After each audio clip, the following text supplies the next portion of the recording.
Blitz Matcha Latte Protein Bar Taste Test. Currently in my wellness Avengers era.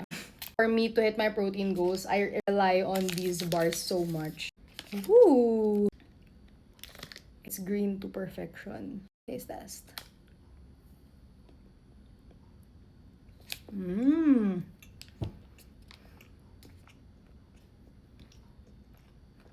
Gusto ko i-ref. Try ko na yung vanilla pati yung chocolate na naka-ref.